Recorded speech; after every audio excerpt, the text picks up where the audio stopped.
Bonjour, aujourd'hui une petite énigme amusante, le problème des sabliers d'Euclide. Pourquoi Euclide? On le verra plus tard, même si on peut s'en douter assez rapidement. Euclide possède deux sabliers, un qui mesure 7 minutes, l'autre qui mesure 4 minutes. Comment fera-t-il pour mesurer avec ces deux sabliers 9 minutes? Sachant évidemment que on peut imaginer que le retournement d'un sablier est instantané, hein, il fait 0 minute. Voilà, je vous laisse y réfléchir.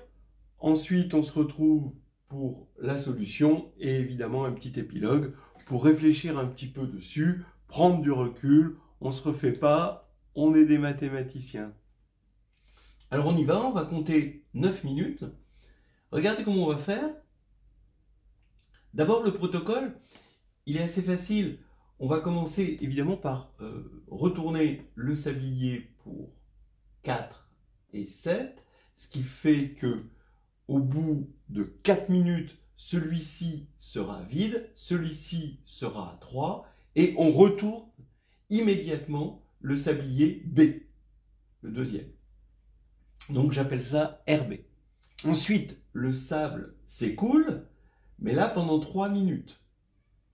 Donc ici, on va avoir au bout de 3 minutes, plus rien là-dedans et 1 ici. Mais je retourne immédiatement le sablier A, ce que j'appelle RA, retournement de A, et j'ai 7,1. Là maintenant, on est arrivé à un point clé. Parce qu'en fait, on est arrivé à obtenir le 1. Le 1, vous allez voir, évidemment, vous vous en doutez, c'est le PGCD de 7 et 4. Bien, on verra ça plus tard. Mais maintenant, il va falloir gérer ce 1. Au bout de combien de temps on a obtenu le 1? Si vous regardez bien, ici, ça nous a pris 4 minutes. Ici, ensuite, on a rajouté 3 minutes, donc ça fait 7 minutes. Et là, ici, je vais rajouter 1 minute, je vais laisser écouler ce 1, et ça va me faire 8 minutes. Donc ça y est, je suis capable de calculer exactement 8 minutes avec mes deux sabliers, mais maintenant j'ai un 1. Donc je vais pouvoir, maintenant, en jonglant sur les deux sabliers, obtenir 9, 10, 11, toutes les suites d'entiers consécutifs à partir de 8. Voilà, alors, pour peut-être un peu mieux expliquer, j'ai fait des petits schémas. Ici, vous avez les deux sabliers, hein, 7 et 4, donc ils vont toujours par 2, et ça c'est le temps, hein, j'ai mis le temps que ça mettait. Donc, dans un premier temps, on laisse s'écouler le sablier B, on a donc 3, 4, 0, 4 au bout de 4 minutes. Ensuite, on retourne le sablier B. Ça, c'est instantané. Voilà, donc on a toujours 3, 4, et là on a 4, 0. On laisse s'écouler le sablier A. Ça nous met 3 minutes. On a 0, 7. Et là, pendant ce temps, on a 1, 3. Voilà. Et ça y est, on a notre 1. Hein, on est content. On retourne le sablier A, ce qui nous fait 7, 0, 1, 3. Et là, en 1 minute, on a 6, 1 et 0, 4. Voilà. Là, maintenant qu'on a notre 1 minute, eh bien, on a mis 8 minutes pour l'avoir, mais maintenant, on a notre minute et on va la gérer tout le temps.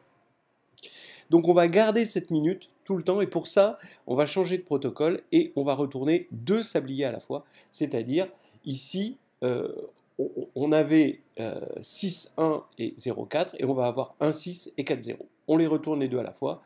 Comme ça, on va avoir au bout d'1 minute 0,7 et 3,1. Et maintenant, on les retourne encore une fois.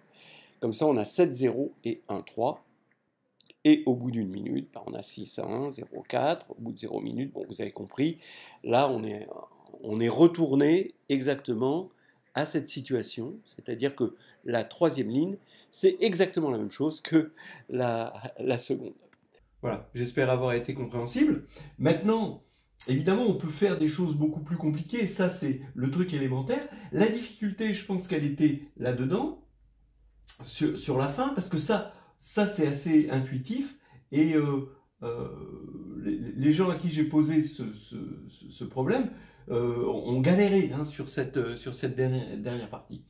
Alors regardez, si on veut faire quelque chose de plus compliqué, prenons 19,7, je peux toujours prendre deux nombres A et B, avec A strictement plus grand que B, et A, bon, si A est différent de B évidemment, et A et B premiers entre eux, quitte à changer mon unité de temps. Voilà. Donc je me ramène à ça. Et je veux l'unité de temps à la fin. Donc regardez avec 19,7, vous allez faire, donc on va faire ce protocole, mais cette fois-ci c'est un peu plus intéressant parce que on voit jusqu'où nous mène le protocole. Je vais retourner le sablier B suffisamment de fois pour avoir le reste de 19 modulo 7 ici, puis là maintenant ça va plus me servir d'avoir ce sablier B, de le retourner, donc je vais retourner RA. Donc là j'ai 19,2.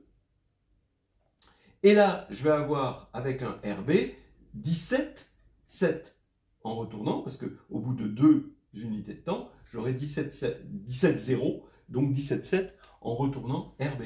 Puis là maintenant, pépère, je fais ma division de 17 par 7. Donc j'arrive, en un certain nombre de RB, à 3,7. Et là maintenant, ça y est, je vais faire mon RA. C'est un one-shot le RA. Voilà, faut bien comprendre que comme A est strictement plus grand que B, eh bien, ici, eh bien, quand A fait un pas, ben B, il en fait plusieurs derrière, comme moi quand j'essaye de lire du Vincent Laforgue. Bien, alors ici, on a 19,4 maintenant, parce que j'ai laissé écouler le sablier A, donc j'ai 0,4, et donc je passe à 19,4, et maintenant 15,7, c'est-à-dire 15, 0, puis je retourne B, ici 15, 7, et là maintenant, je fais ma division. Alors je vais un peu plus vite, je mets directement 2 RB, parce que maintenant c'est pépère, je fais ma division de 15 par 7 avec mes sabliers, et j'obtiens mon 1. Et là maintenant, je passe à un autre protocole, au bout d'un certain temps, qui est calculable, justement on va parler du calcul de ce temps, mais ça y est, maintenant que j'ai 1, j'ai mon unité et mon unité de temps et je peux la gérer comme je veux en retournant en même temps les deux sabliers à chaque fois. Alors, on va essayer de faire des calculs à partir d'un certain protocole. Est-ce que ce protocole est le meilleur? Ça reste à démontrer. Mais voilà, on prend A strictement supérieur à B, on retourne suffisamment B en laissant A se vider, puis on retourne une fois A et on continue. Voilà. On va appeler n indice A et n indice B le nombre de fois que l'on a retourné A et B au moment où on attaque un nouveau retournement. Alors, il y a deux types de temps. Il y a le temps local, c'est-à-dire combien de temps juste sur une arête. Ici, par exemple, le temps local est de 3, d'accord, puisque on a eu au bout de 3 minutes, 0, 1, puis on a immédiatement retourné le sablier A, ce qui nous fait 7, 1. Donc ici, le temps local est de 3. Là, le temps local est de 1. Là, le temps local est de 4. Mais maintenant, il y a le temps global. C'est-à-dire le temps qu'il nous a fallu pour obtenir cela depuis le début. Donc on fait la somme des temps des arêtes. Parce que, en fait, la question qui nous a été posée portait sur un temps global. Bien. Mais c'est passé par un temps local puisqu'il nous a fallu cette unité. On était sûr d'obtenir quelque chose au bout d'un certain temps à partir du moment où on avait une unité. Alors le temps local, eh bien au moment où on est en train d'entamer RA, c'est égal, alors ça se montre très facilement par récurrence, hein, NA plus 1 A moins NB B. Donc là, par exemple, donc on retourne A, on veut calculer ce temps local là, donc ça va être 3, parce que c'est NA égale 0, NB égale 1, donc ça fait 7 moins 4, ça fait 3. Bien, le temps global, par contre, le temps qu'il nous a fallu ici, le 4, ici, eh bien, c'est évidemment 1 fois 4. Bien. Quand on en est là, RB, le temps local est de 1, c'est-à-dire c'est NB, ben, ça vaut 1 ici, donc ça fait 2 fois B, ça fait 8, moins NA, le nombre de A qu'on a eu précédemment, c'est 1, donc on a 8 moins 7, ça fait 1, donc le temps local est de 1. Donc maintenant, regardons le temps global. Ben ici, c'est 4, oui. On attaque RA, donc c'est 1 fois 4. Ici, c'est 7, on attaque RB, donc c'est 1 fois 7.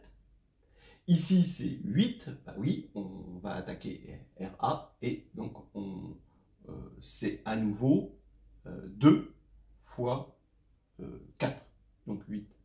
Voilà. Après, vous pouvez le faire pour ceci, hein, ça marche aussi. Alors, qu'est-ce qu'on constate? Eh bien, on constate que Euclide est derrière nous. On a essayé d'obtenir une relation de Bezout entre 7 et 4. Alors, regardons les relations de Bezout que l'on a. Bien, vous avez 3 fois 7 moins 5 fois 4. Voilà. Donc, c'est celle où 7 domine et 4 porte le coefficient négatif, si vous voulez.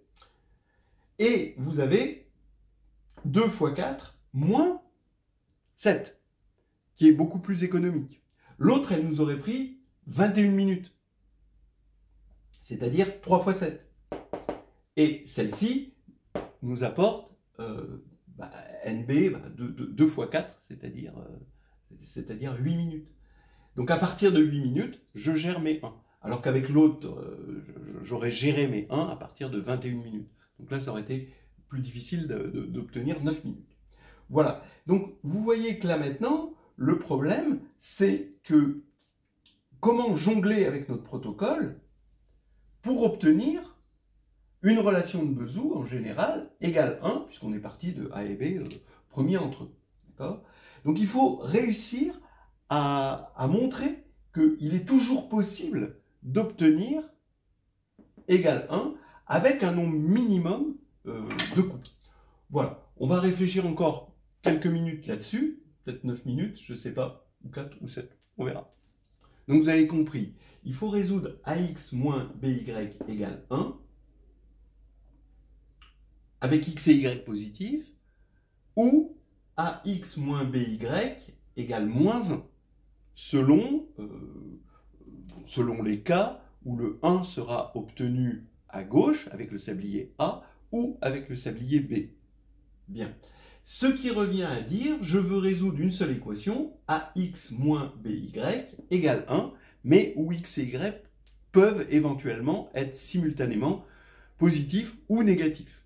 Voilà. C'est-à-dire que ici, avec l'exemple qu'on a, on a une solution positive, 7 fois 3 moins 4 fois 5 égale 1, mais elle est pas très agréable, elle n'est pas optimale, mais vous avez la solution négative, 7 fois moins 1, moins 4 fois moins 2, égale 1. Alors, on sait que cette droite a pour vecteur directeur, bon, c'est une équation diophantienne, mais bon, avant tout, c'est quand même une droite réelle qui a pour vecteur directeur BA. Donc, on écrit BA, et on voit que dans un rectangle AB, ici, il va y avoir une seule solution entière, parce que A et B sont premiers entre eux ici, donc vous allez avoir une seule solution entière, et vous aurez une solution par rectangle, en quelque sorte. Bien, ça se montre facilement avec le lemme de Gauss. Eh bien, ici, vous allez avoir ce rectangle pour le positif et ce rectangle pour le négatif, ce qui vous donne une solution. Là, j'ai mis 3, 5 et là, j'ai mis moins 1, moins 2. Mais on voit bien qu'il y a un petit rectangle et un grand rectangle. Donc, on va prendre le petit rectangle et c'est ça qui va nous donner notre 8. Donc, maintenant, la question que je pose, c'est est-ce que ce protocole est optimal?